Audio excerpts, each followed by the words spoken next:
Imagine coming home from work like any normal day, only to find police cars lined up in front of your house, sirens off but lights still flashing, their presence like a pulse in the middle of your quiet neighborhood. Your spouse is standing in the yard, their hands clenched, their face unreadable. You know that feeling you get when something is terribly wrong, but your mind hasn't caught up to your instincts yet? That exact moment, that breath before the truth hits, that's where the story begins. And if you're watching this video because the title got your heart racing, because it echoed something deep in your gut that said asterisk, wait, what did they find? Asterisk, then let me tell you up front, you're going to get that answer. You'll know what was uncovered. But to truly understand why it was found and what it did to all of us, you need to stay with me. This is more than just a shocking reveal. It's a journey into trust, deception, and the terrifying question we all avoid. How well do we really know the person we married? I want you to listen like this could happen to anyone. Because it can. And that's why this story matters. I'm not here to give you drama for drama's sake. I'm here because the truth nearly destroyed my life, and in some ways, it still haunts me. You see, when you're with someone for years, when you share a bed, raise kids, sign papers together, cook dinners, argue about the thermostat, you begin to believe you've seen every side of them. But sometimes you only see the side they let you see. And the parts they hide, those are the parts that can shatter your world. That's the part of this story no one prepares you for. The part where you start to question every shared memory, every loving look, and every word they ever said. You question yourself. And you wonder how long the lie was living right beside you, breathing the same air, smiling in family photos, holding your hand at night. I'm telling you this not just to pull you into the mystery, but because you deserve to know what betrayal feels like from the inside out, before it shows up on your own doorstep. If you've ever had that strange, whispering doubt in the back of your mind, if your partner ever gave you a look that didn't quite match their words, if their phone made you curious, if a late-night errand felt oddly timed, then trust me when I say this video is for you. This story, it's your warning. It's also your proof that no matter how careful someone is, the truth always finds a way to surface. Sometimes, that truth comes kicking down the door with a search warrant in hand. And when it doesn't knock, it unearths everything. It's not just what they found hidden that shocked the investigators. It's what it all meant. And by the end of this, you'll understand how a lie can sit buried for years until one day, the ground gives way. Let me take you back a bit, because none of this makes sense without context. My name's Jordan. I've lived in a quiet suburb outside Denver for nearly a decade. My spouse, we'll call them Alex for now, was everything people expected in a partner. Charming, thoughtful, supportive, the kind of person who knew when to show up with your favorite takeout and when to just let you breathe. They were the kind of neighbor who'd mow someone else's lawn if they were out of town, who brought cinnamon rolls to PTA meetings, who never raised their voice in public. If you asked anyone about us, they'd tell you we were the definition of stable. Married 7 years. No kids yet, but we were trying. Nothing flashy about our life. Just two people, quietly building a future. That's what makes what happened next so terrifying. Because when people like Alex lie, they don't just fool strangers. They fool the people who love them the most. And those are the kinds of lies that leave wreckage. I still remember the first real crack in the surface. It was small, an offhand comment, a story that didn't quite add up. Something about where Alex had been one weekend. They said they visited an old friend. But when I asked which friend, they paused. Just for a second. Then smiled, shrugged, and changed the subject. I didn't push. I trusted them. And maybe that's where it all started. Not the lie, but my refusal to believe one could exist. The strange thing about intuition is that it doesn't shout, it whispers. And unless you're listening, you miss it. I missed a lot, honestly. Late-night phone calls they took in the garage. Mysterious packages that came without return addresses. Sudden anxiety when certain TV shows came on, shows about true crime, unsolved cases, documentaries involving missing persons. I chalked it all up to stress. Work. Family drama. But deep down, a part of me knew something didn't fit. The problem is, love makes you ignore your own alarm bells. Until they become sirens. The search began on a Wednesday. The police showed up just after 10 a.m., plainclothes officers, but their presence was unmistakable. They didn't break anything, they didn't yell. But they had authority. They had paperwork. And they were there for a reason. I tried to stay calm. I kept asking, asterisk, what is this about? What are you looking for? Asterisk, but they wouldn't answer, not at first. They didn't need to. They were looking for something specific. They headed straight to the basement. And it was only later, once everything was over, that I realized they already knew where to look. They weren't searching. They were recovering. That's a very different thing. I know you're wondering what they found. I know that's why you clicked. I'll tell you, you'll get that answer. But what I want you to understand before we get there is this. The search wasn't the climax. It was the unraveling. Because everything that happened next, the interviews, the cold looks from neighbors, the media trucks parked 2 blocks away, all of it came from one hidden truth buried right beneath our feet. You see, the lies weren't just words. They were physical, tangible. They took up space. And when the officers opened that part of the basement, the part one hadn't stepped into in over a year, what they uncovered changed everything. Not just about Alex. About me. About our marriage. About our past.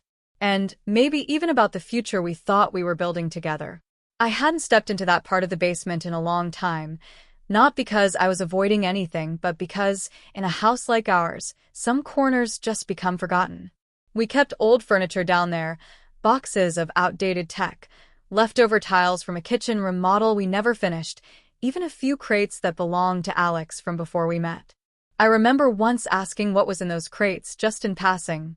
They said it was college junk, stuff they meant to go through one day. I never pushed because we were busy with other things, life things. Trying to conceive had taken up the better part of the last year. Doctors, appointments, emotionally draining nights. I assumed their edginess was from the stress of it all. We were both tired, raw, riding waves of hope and disappointment. And yet, looking back, I realize now that Alex's tension wasn't about our fertility problems. It was about timing, about pressure, about the invisible wall they were holding up while trying to keep it all from crashing down. In the weeks leading up to the search, things had shifted in subtle ways, but I didn't realize it then. I thought I was just distracted. Work had been intense. I managed logistics for a supply company out of Boulder, and our main warehouse had gone through a leadership shakeup that left everyone scrambling. I was working longer hours, coming home later, spending weekends catching up on emails. I wasn't really present, not the way I should have been. Alex, meanwhile, had become more careful. They started locking their phone, not just setting a passcode, but being oddly protective, tilting the screen away even when they weren't doing anything suspicious. They'd excuse themselves during calls, always leaving the room when certain names came up. They stopped sleeping as deeply, started jumping at the sound of the doorbell. And when I asked if they were okay, if something was wrong, they'd say something vague like, "I'm just overwhelmed," or "I've got a lot on my mind." And I believed them. Because when you love someone, especially someone you've shared nearly a decade with, you don't assume they're hiding something dark. You assume they're just tired. You assume it's just stress. But in reality, what they were hiding had roots that stretched years before I even knew they existed. We didn't have many close friends. We were more of a keep-to-ourselves couple, but there were a few regulars in our orbit. Our next-door neighbors, the Langstons, were retired school teachers who liked to talk over the fence. Then there was Bethany, a co-worker of mine who occasionally came over for dinner with her boyfriend, Jeremy. They'd always liked Alex, though Bethany once told me she couldn't quite read them. Said they were charming, but something about their stories felt rehearsed, like they were playing a version of themselves. I laughed it off at the time, chalking it up to Alex's polished way of speaking. They'd always been articulate, almost too perfect with their words. But after what happened, I started thinking about something Bethany said months earlier that I hadn't thought twice about then. Asterisk, people who are too smooth usually have something to hide. Asterisk. Then there was Nicole. Nicole worked at the coffee shop Alex frequented, just a few blocks from our house. Young, maybe mid-20s, dyed hair, a nose ring. She once rang our doorbell by mistake, looking for a cat. I remembered the way Alex acted afterward. Nervous, like seeing her again had stirred something up. I didn't think much of it then. But a week before the search, Nicole showed up again. This time, she didn't ask about a missing pet. She asked for Alex. When I told her they weren't home, she looked disappointed. No, relieved. She handed me a note and told me to make sure Alex got it. I don't know why I didn't read it. I guess part of me didn't want to violate Alex's privacy. But now I wish I had. Because after that visit, everything began to escalate. Alex started leaving the house late at night. Said they were going on walks to clear their head. And then came the anonymous letter. No return address. Just a single line typed in the center of the page. Asterisk, you don't know who you're living with. Asterisk. At first, I thought it was a joke, some sick prank, maybe from someone at work with too much time. But when I showed it to Alex, their face went pale. I asked what it meant. They said it was nothing, probably a disgruntled coworker from years back. But something in their voice didn't match the words. They looked shaken. I should have pressed harder. I should have asked more questions. But by then, my mind was already full of 100 other worries, and I let it go. I let everything go. And that's how the truth stayed hidden. Because sometimes, it's not lies that keep us in the dark. It's the choice not to look too closely. But here's where things start getting even more twisted. The day before the search, a man showed up at my office. Said he was from the agency. He didn't give a name, just flashed a badge I barely saw before he tucked it away. He asked a few polite questions. How long I'd known Alex, whether they'd ever traveled to California alone, if I remembered a trip to Mendocino in 2019. I said no. He nodded like he expected that. Then, before he left, he said something that still gives me chills. Asterisk, sometimes people run so far from their past, they start believing it never happened. But it always catches up. Asterisk, that night, I confronted Alex. I told them someone had come asking about Mendocino. They didn't deny it. They just stared at me, silent, for what felt like forever. Then they said, everything's about to change. I didn't understand what they meant until the next morning, when the cops arrived. So now we're here. A basement that hadn't been touched in months. Crates no one opened. A partner whose entire life, it turns out, might be built on something I never could have imagined. And as the officers carefully removed a panel in the wall behind the shelving, something I didn't even know existed, my hands started shaking. Because in that moment, I realized this wasn't just a misunderstanding. This wasn't about taxes or some mistaken identity. This was bigger, much bigger. The lead officer looked over his shoulder and asked, Asterisk, when's the last time you were down here? Asterisk, I told him it had been a year, maybe longer. He nodded once. Then he pried something loose from behind the wall. Something wrapped in layers of tarp. Something heavy. And just like that, every breath I took felt like borrowed time. What was inside that tarp would change everything I thought I knew, not just about Alex, but about the entire story we'd told ourselves. And the worst part? I think a part of me already knew it was there. I just never wanted to admit it. But before I tell you what was in that wall, you need to know who else might have had a reason to bury secrets in this house. Because while Alex is the obvious suspect, they're not the only one with something to hide. And the truth? The truth is more tangled than you could ever imagine. The thing about shock is that it doesn't always come with screaming or dramatic collapse. It comes quietly. It comes in the way your body suddenly forgets how to breathe, the way your mind detaches just enough to protect itself from breaking. That's what happened when they pulled the object from behind the basement wall. It was wrapped in multiple layers of thick plastic and industrial tape, aged with dust and damp, sealed in a way that told me it wasn't meant to be found. I didn't ask what it was. I couldn't. But as the lead officer carried it up the stairs and radioed for backup, something in his tone shifted. Less investigation, more confirmation. Like whatever he'd suspected all along had just been proven. That was the moment I felt the foundation beneath me crack. Not the literal one, but the kind that holds your world together. And just when I thought things couldn't get worse, one of the officers asked me if I'd be willing to go down to the station for a voluntary statement. Voluntary or not, it didn't feel optional. I agreed. What choice did I have? At the station, they separated me and Alex. I hadn't seen their face since the item was pulled from the basement.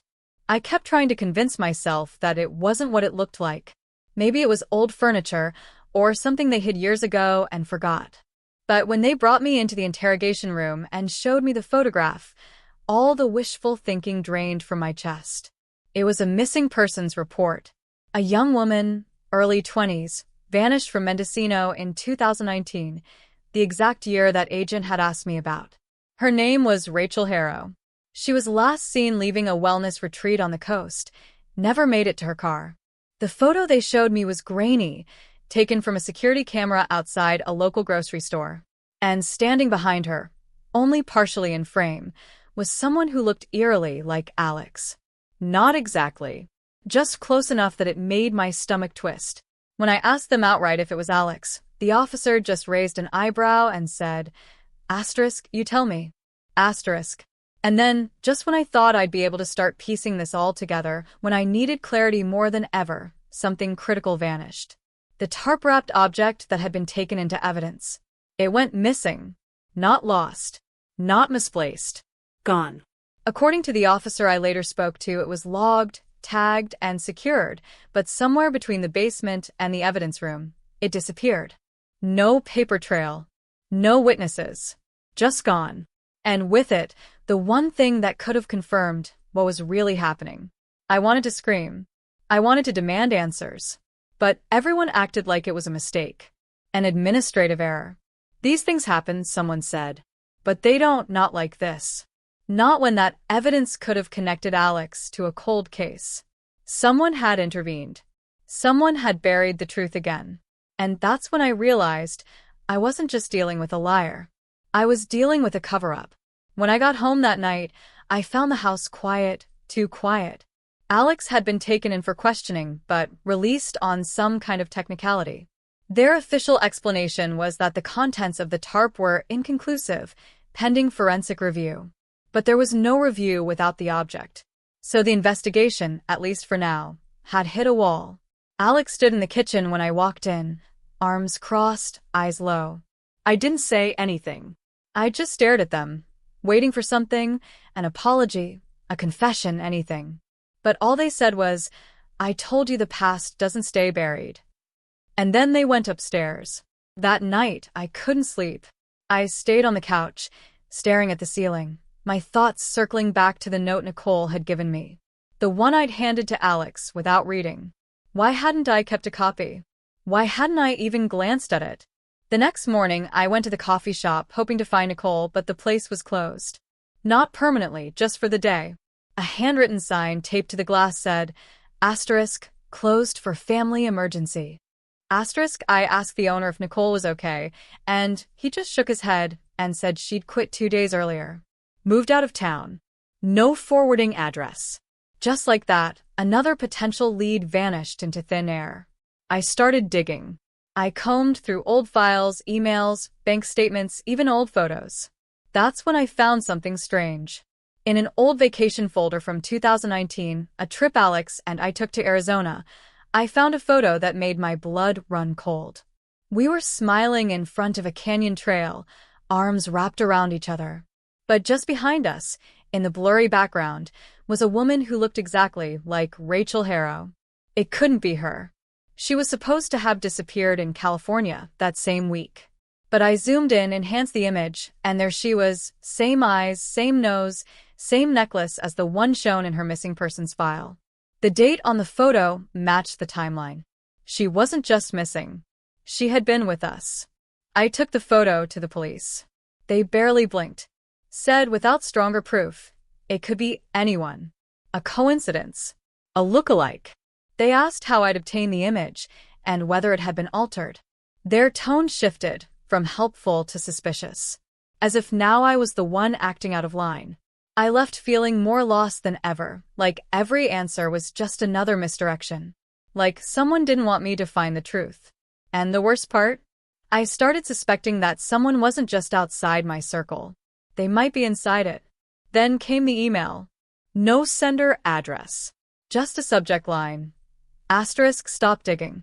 Asterisk inside, a single line of text. Asterisk, you're not supposed to know.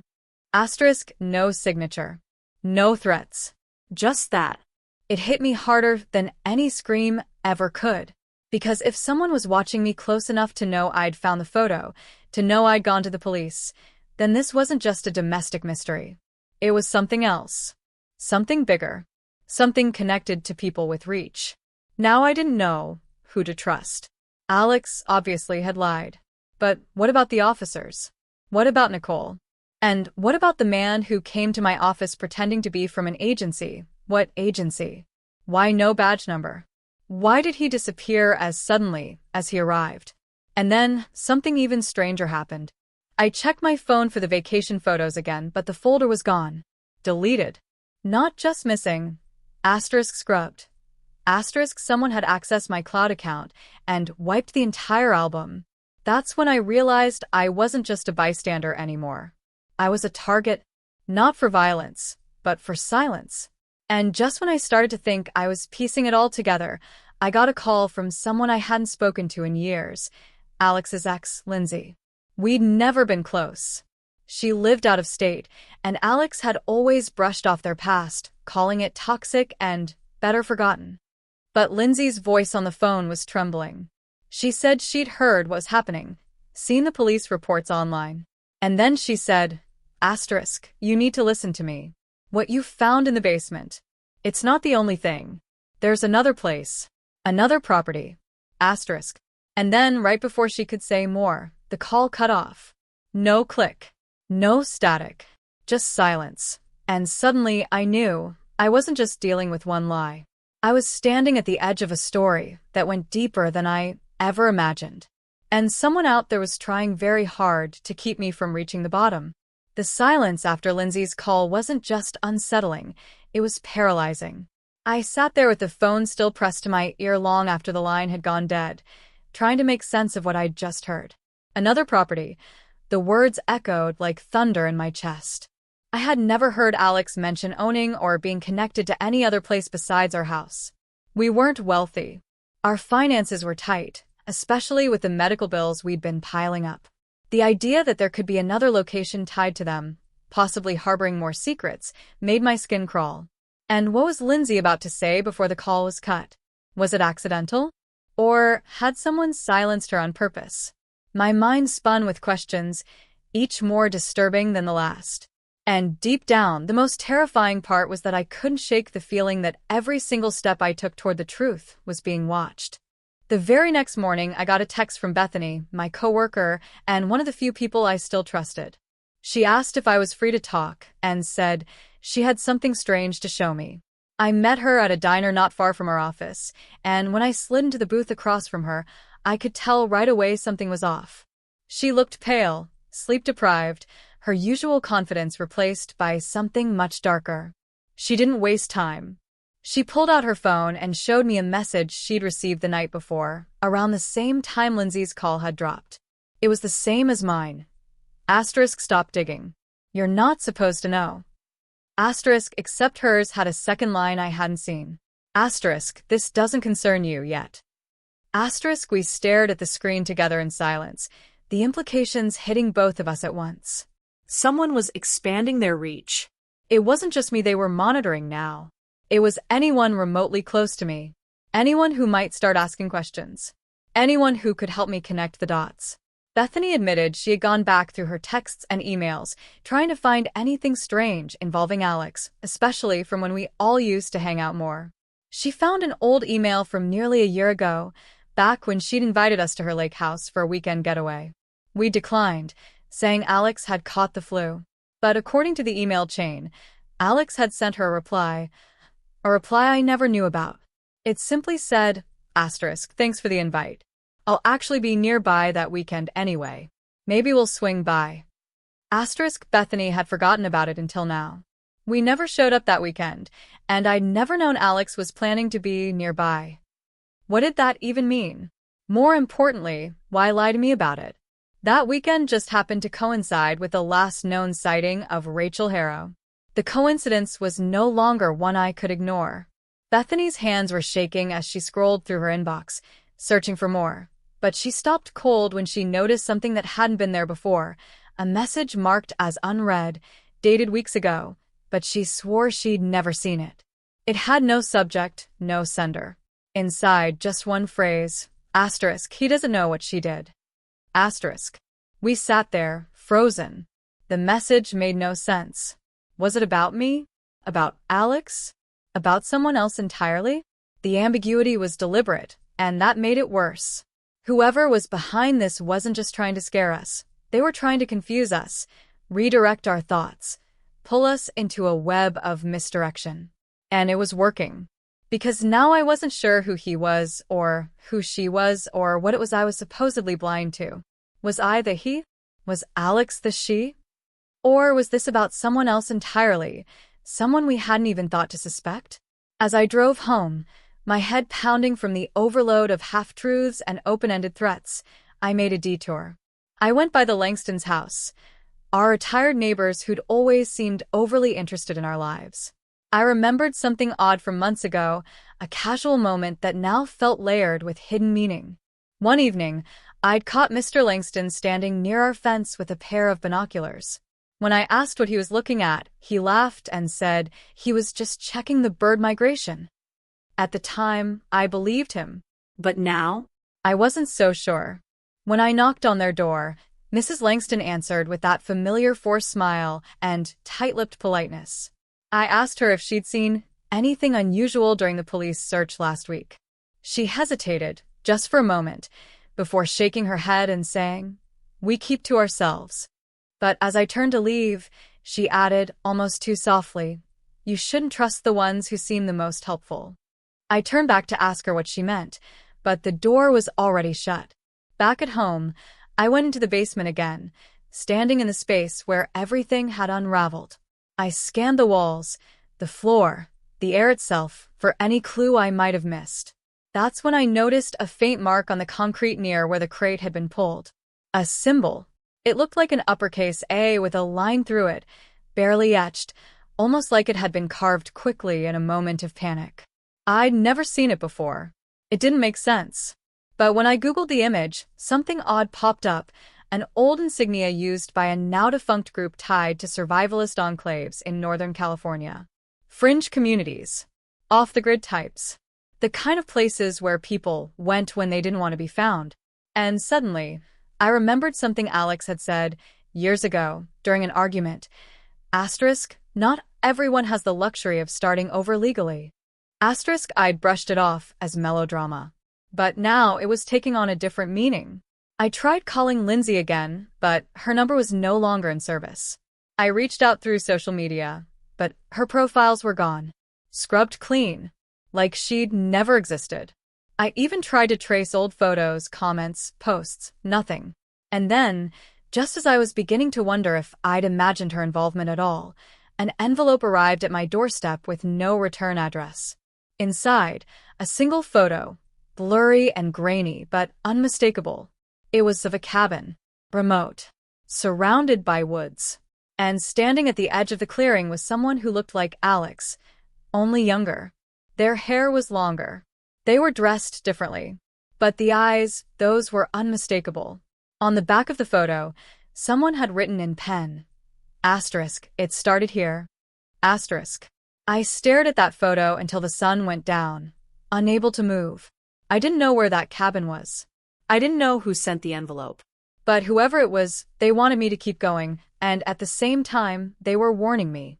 Because wherever here was, it wasn't just where the story began. It was where everything changed. And as much as I didn't want to admit it, a part of me feared what I'd find when I finally got there. Because what if the person in that photo, the version of Alex I never knew, wasn't just hiding a secret past? What if they were still living it? And what if I wasn't the only one looking for the truth?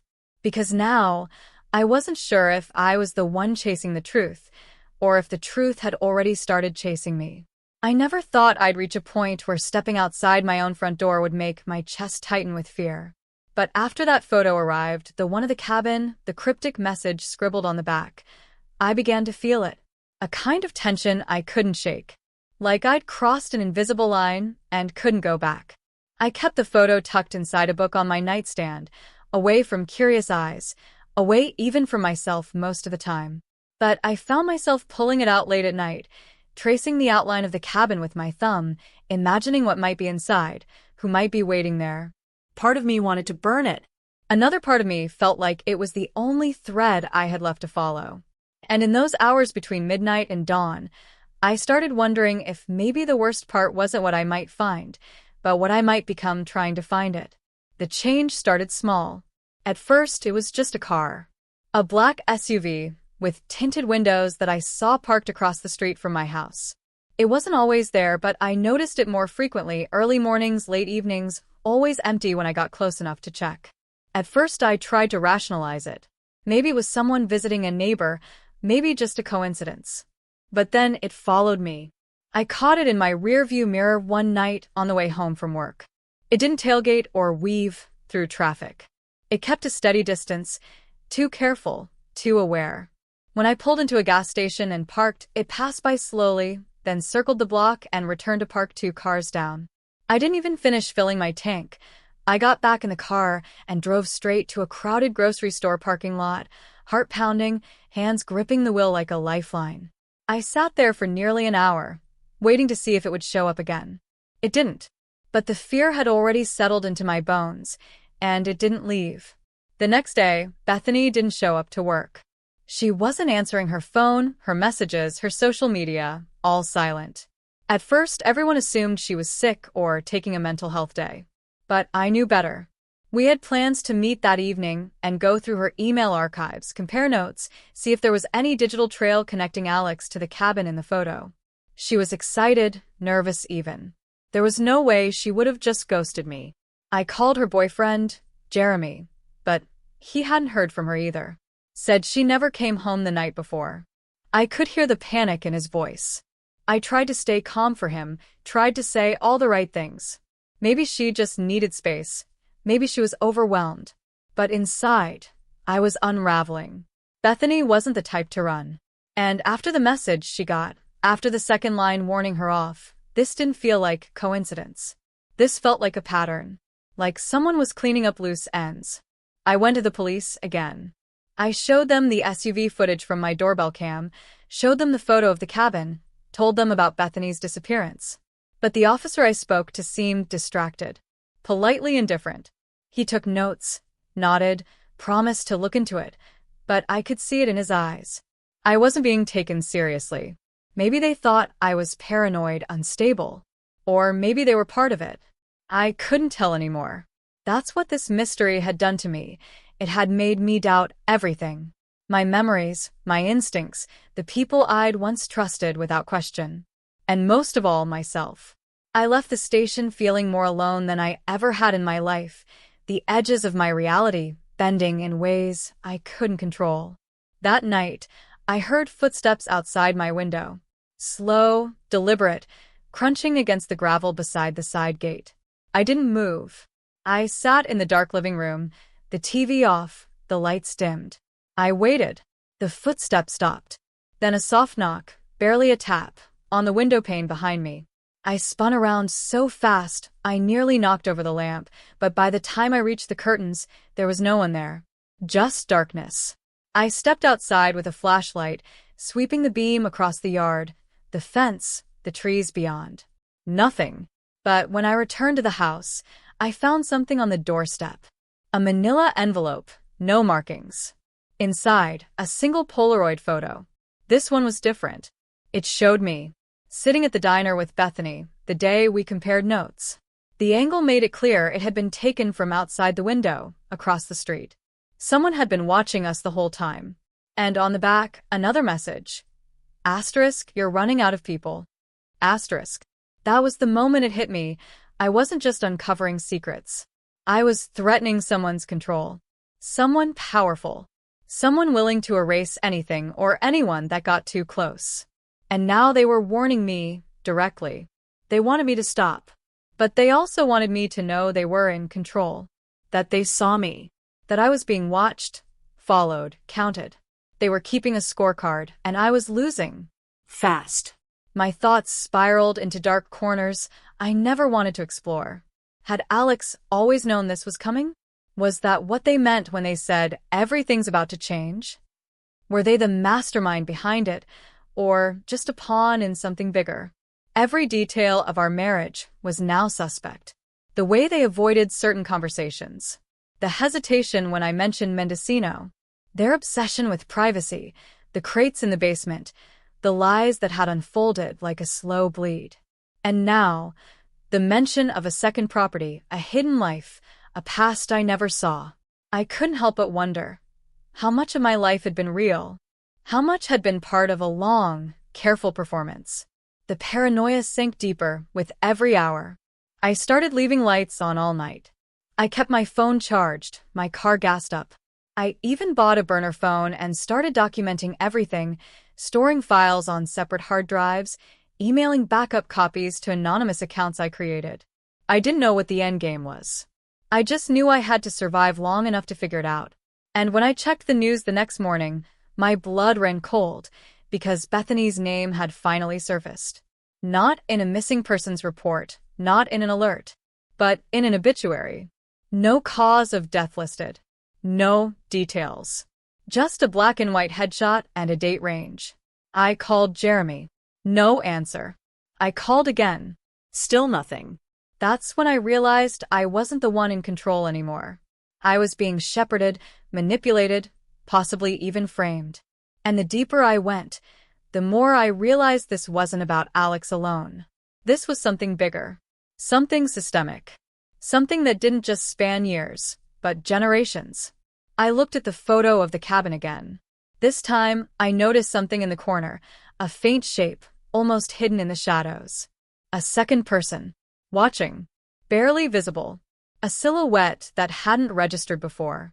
And just like that, everything changed again.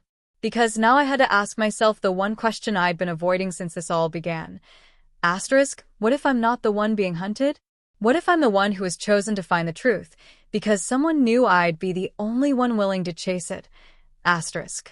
And if that's true, then what happens when I finally catch up to the lie? And what if I'm not ready for the answer? It happened in the most ordinary way, the kind of moment you almost overlook in the chaos of a life unraveling.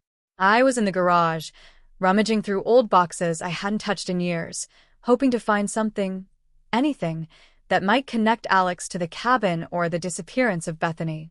I wasn't expecting much. Most of what I found was junk, tangled cords, old tax files, photo albums from our early days together. But then I came across a small, worn-out notebook tucked inside an unlabeled box, wedged beneath a stack of outdated tech manuals. It wasn't hidden exactly, just misplaced, easy to miss, but impossible to forget once I opened it. The handwriting inside wasn't mine.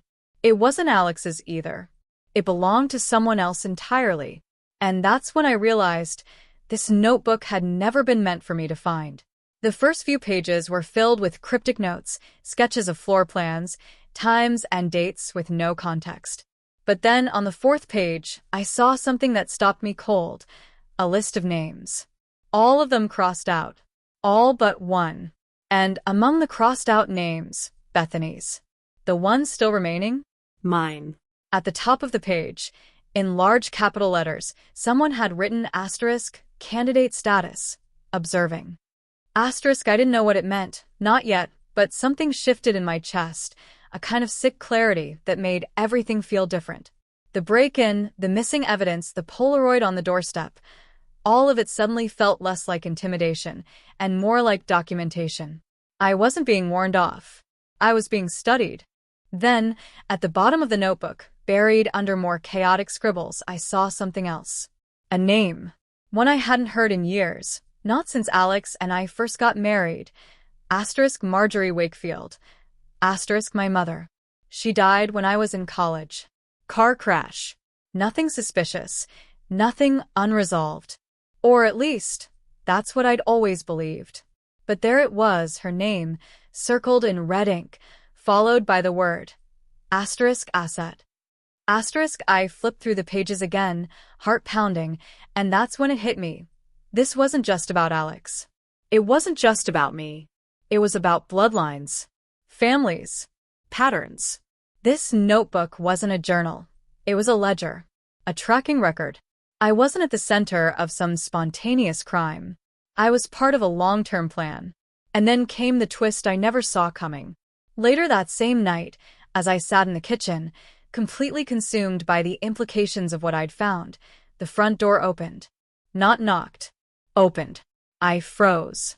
I hadn't told anyone I was home. I hadn't invited anyone over.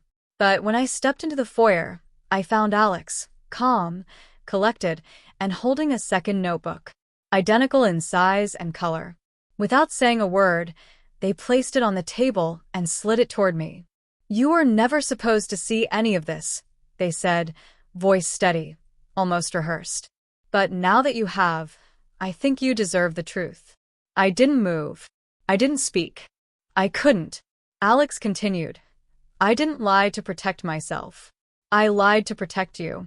Because they've been watching you a lot longer than you think. They told me everything, or at least what they claimed was everything. They weren't just my spouse. They weren't just hiding a past.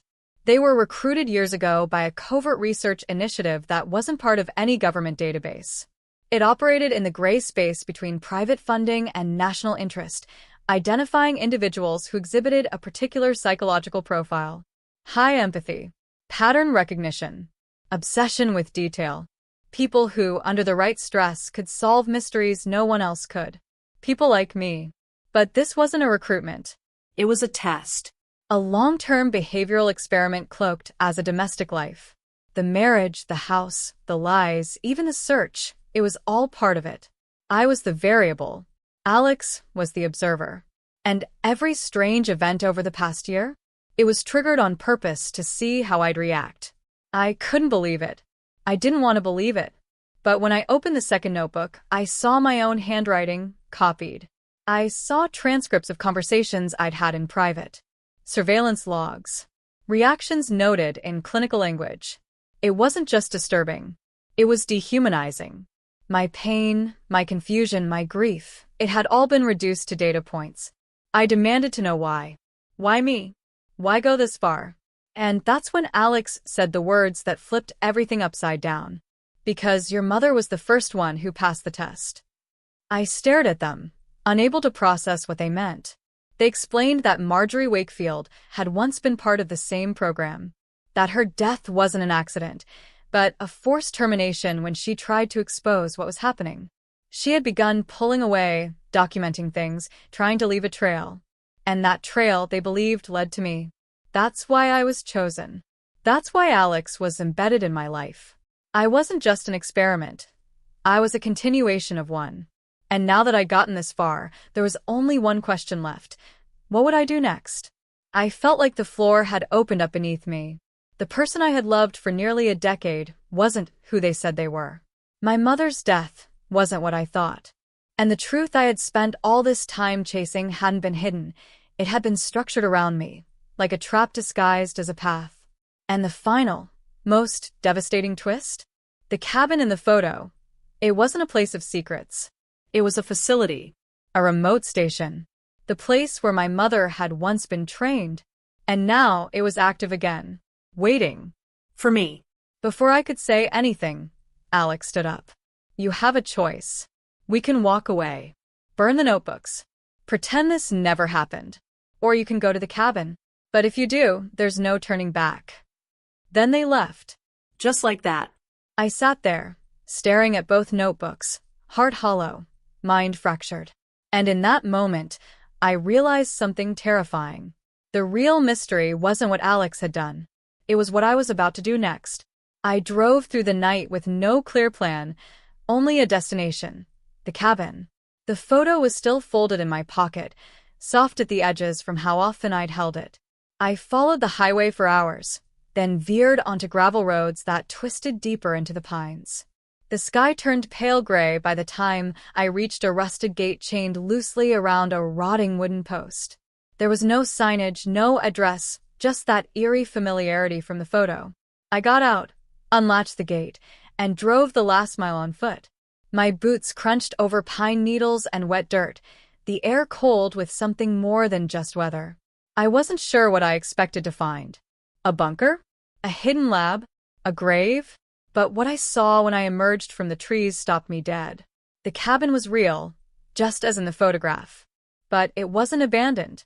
Smoke curled from the chimney. A dim light flickered through the dusty front window. It looked lived in, maintained, waiting. And then the door opened. Standing in the doorway was a man I had never seen before, though something about his face sparked a memory I couldn't place. He was older, mid-60s maybe, wearing a dark wool coat, posture stiff with the kind of authority that doesn't need to be announced. He didn't seem surprised to see me. In fact, he nodded like I'd arrived right on time. "You're late," he said. No anger, no emotion, just a matter-of-fact statement that sent a chill through my spine. Inside, the cabin wasn't what you'd expect. No hunting gear, no rustic charm. It was clinical. Cold. Metal filing cabinets lined one wall, a long table in the center, dusty chairs pushed in like a meeting had just adjourned. A corkboard held dozens of pinned documents, photos, notes connected with red thread, straight out of a conspiracy thriller, except this wasn't fiction. At the center of it all, my face. Different versions. Passport photos. Surveillance stills. School ID from high school. A photo of me and my mother on the front porch, the year before she died. The man gestured for me to sit, and like a sleepwalker, I did. "This all started long before you," he began. "But you were the only one who responded like she did. Your mother was special. Not for what she knew, but for how she thought. Pattern sensitivity. Reflexive intuition. High emotional processing. We called her one of the cores. You're her legacy." I tried to speak, to ask what any of this meant, but he continued. "She tried to shut it down. When she realized what we were really studying, what the long game was, she panicked. She fled. She thought she could protect you. Hide you. But there's no hiding from this, not when you're born with it. She underestimated how deep this goes." I demanded answers about the files, the notebooks, about Alex.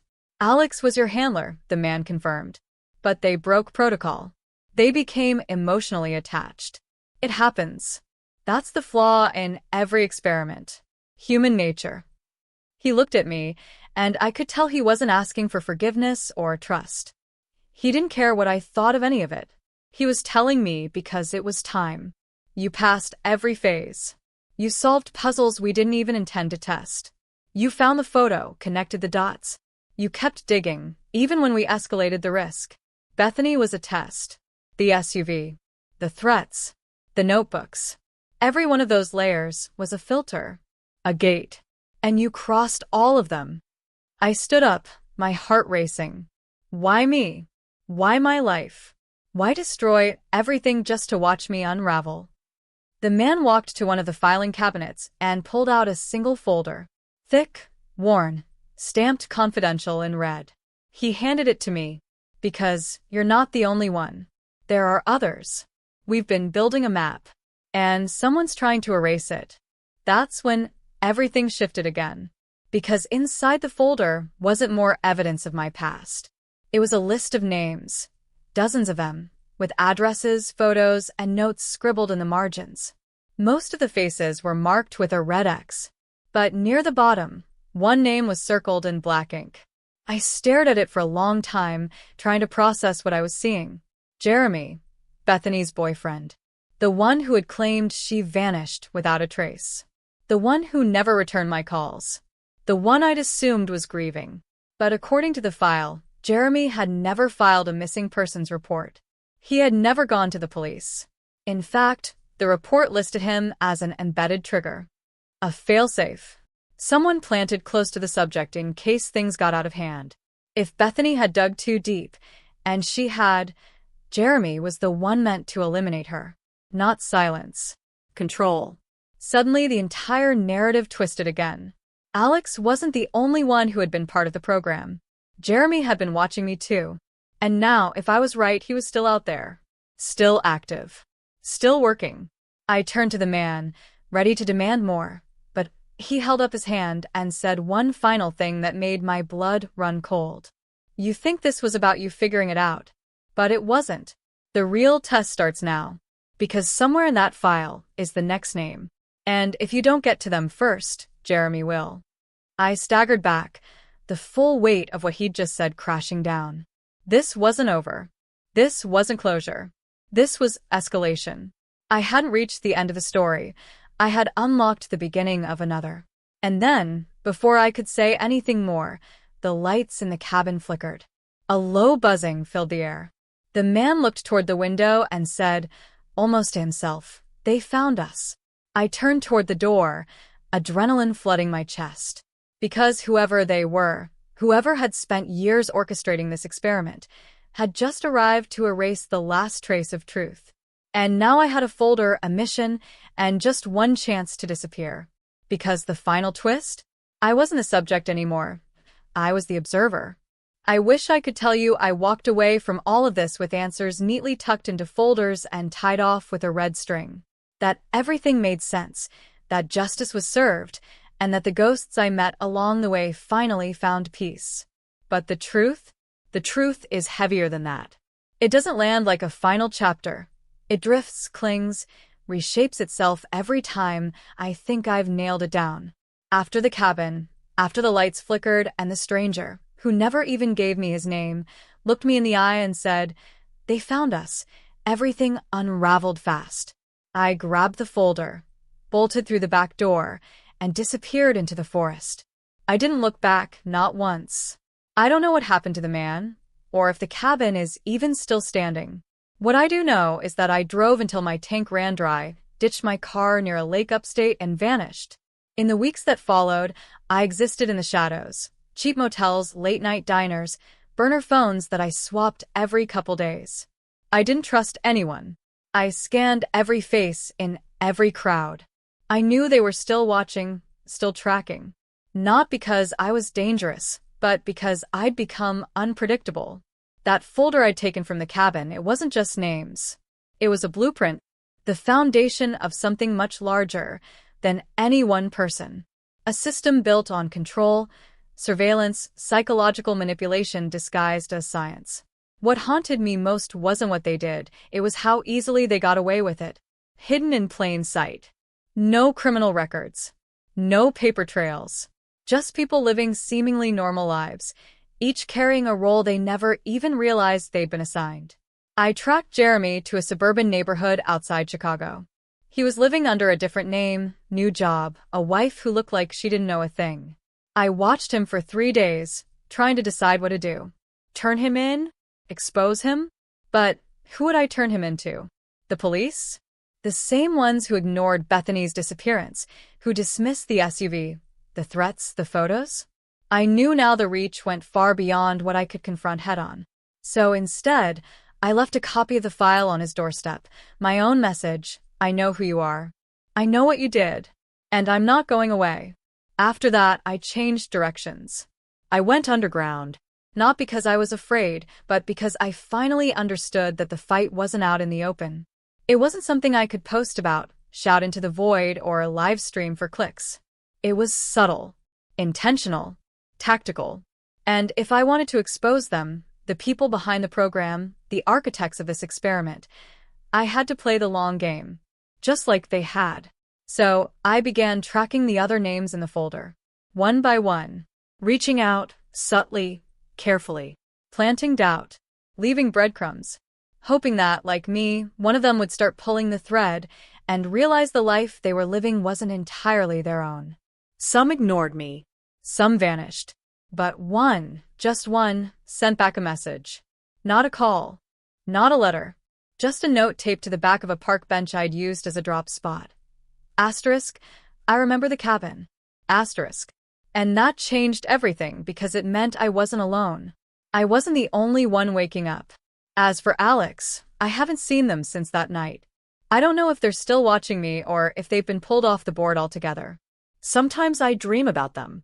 Sometimes I wonder if they ever really loved me, or if every kiss, every fight, every tender moment was scripted. But then I remember the hesitation in their voice the last time we spoke.